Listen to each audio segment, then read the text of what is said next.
It's not your father's plasmapheresis anymore. Listen and explore with us the state-of-the-art in apheresis medicine.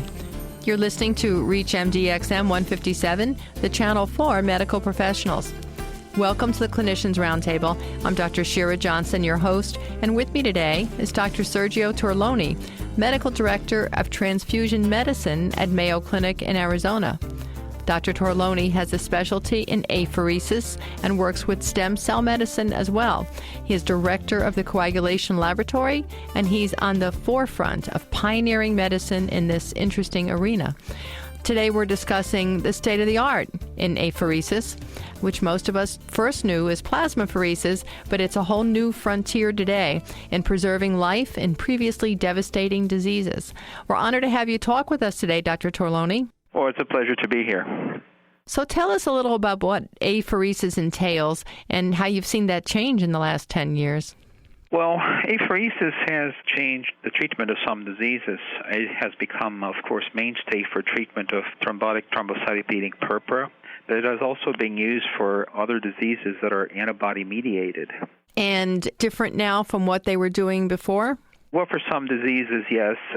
Basically, we have 4 categories of diseases where category 1 and 2, there is good evidence and support for apheresis for these patients.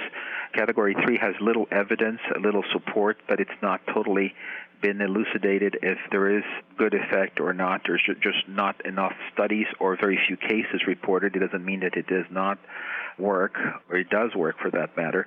Category 4, of course, are diseases for which apheresis has been shown not to work, such as schizophrenia and systemic lupus and things like that.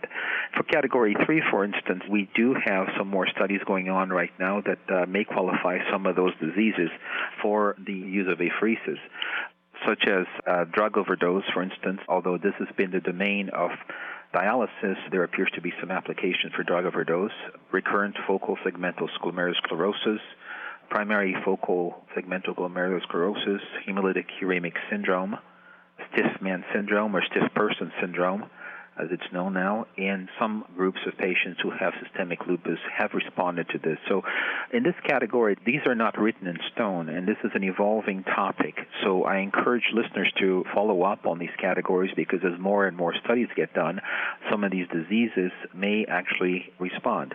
A good example is some variants of multiple sclerosis.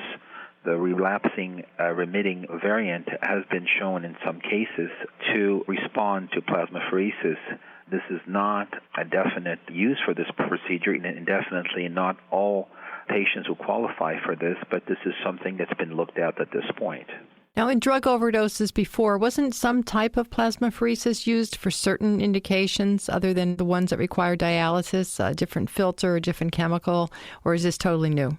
This is something we're dwelling into, and it's still the domain of dialysis in general.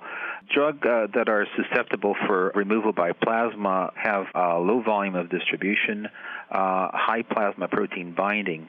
These are drugs that distribute extensively to the extravascular space and become sequestered within cells in the intravascular space, are poorly removed by plasma exchange. So we still defer this to the dialysis. What is photopheresis, for example? Can you explain how that's used? Certainly. Photopheresis is a procedure that consists of immune modulation by ultraviolet irradiation of buffy coat.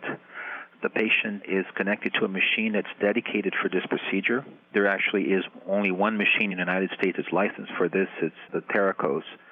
And is that at Mayo or? No, this is widely available in different centers, mostly academic centers and large centers and large hospital centers. This procedure has been FDA licensed for cutaneous T-cell lymphoma and can also be used for immune modulation under certain circumstances. The buffy coat is collected by centrifugation into a bell-shaped bowl. It's pumped into a plastic bag with anticoagulant. Once there is enough of the buffy coat, the cells are treated with 8-methoxysorolum, which is a photoactivated dye, which binds to DNA irreversibly in the presence of UV light. Once this occurs, the product, after being exposed to ultraviolet light and given sorolum, is re-injected into the patient. The cells are damaged and undergo apoptosis, cell debris are phagocytized and mount an immune response, and this works as a vaccine for the patient, where an antibody or cell destruction of the clone involved in cutaneous T-cell lymphoma, for instance, will be taken out of circulation, at least temporarily. So they get a remission of sorts? They get a remission of sorts. Actually, I could refer patients to a website on photopheresis. Just look up on Google photopheresis, and you'll see the images, which are quite surprising. Now, here's something everyone will have an interest in and want to know more about, the stem cell harvesting. What's the role for apheresis here, and how is it being used? And that's a very good question, because that's what I spend most of my day doing here. Good. Peripheral blood stem cell collection has become the mainstay of bone marrow transplant. Very few bone marrow harvests are done, and when they are done, they're for very specific cases. Peripheral blood stem cells is very efficient. Patients are mobilized with growth factor, GCSF or GM-CSF. Once these cells are circulating, they are harvested with an apheresis machine through a leukapheresis procedure. The cells are collected, then sent to a cryopreservation lab where they are frozen, and they can be kept for prolonged periods of time, sometimes 10 years. Then, when needed, they can be thawed and refused into the patient in order to reconstitute the patient's immune system. Now they're given back to the patients they came from? Yeah, this is an autologous transplant. We can also have allogeneic transplants where we have HLA-matched donors donating for either match-related or match-unrelated donors. Through the National Marrow Donor Program, we have collected marrows here that get transplanted to people in other countries where they found a match. For those of you just joining us, you're listening to the Clinicians Roundtable on ReachMD-XM 157, the channel for medical professionals. And I'm Dr. Shira Johnson. We're speaking with Dr. Sergio Torloni. We're discussing the new frontiers in apheresis medicine. So regarding the stem cell research, let me get back to that for a moment. You have the stem cell harvesting, and then how would what's a situation where the stem cells would be harvested and given back to that patient in 10 years? How would they ever know they would need that? Patients go into remission from their disease. Some patients are in prolonged remissions. We'll never need those cells, but we do keep those cells for extended periods of time. And should they have to relapse, we will look at the viability of the cell product and make sure that it's still viable. And, the hematologist will decide on a regimen to treat the patient with, should they relapse with a primary or a second primary disease or a secondary malignancy. So these are patients who have diagnosed with a malignancy. Maybe they're going to undergo chemotherapy, and you're harvesting their stem cells for later use. Is that correct? Absolutely. This is part of the bone marrow transplant, which consists harvesting peripheral blood stem cells and storing them for future use after chemotherapy. And some centers will harvest and keep these cells for multiple transplants, depending on protocols. Some centers will give all the cells back and not keep anything. But these cells have been shown to be quite viable for many years. Are they ever used in other patients? If it is from a patient with cancer, no, the answer is no. If it is an allogeneic transplant, then a healthy donor will donate for that patient, and we run into a whole new set of problems, which is graft versus host disease. Right. Now, I understand there's a World Association for Apheresis. Can you tell us something about that? Right. There's several international associations. There's the World Apheresis Association, which has meetings every 2 years in foreign countries and gathers specialists from many areas of the world. There's the International Society for Apheresis, ISFA, which is mostly based in Asia. And these societies have their journals, Therapeutic Apheresis and Dialysis, and, for instance, is the Journal of ISFA. Journal of Clinical Apheresis is the Journal of American Society for Apheresis, which is based in North America, and it is our national society. Now, how is apheresis used in other countries? Is America on the cutting edge, or other people ahead of us? That depends. We are certainly applying the science that we have developed to the fullest at this time. Other countries, mostly in the Far East, they are into different specific absorptions with affinity columns, not only in the Far East but also in Europe. A number of columns have been used in other countries. I must say that the majority of those are not licensed in the United States. We have columns that absorb specific antibodies in plasma. Even columns that can absorb gram-negative endotoxin have been tried in Europe with certain success.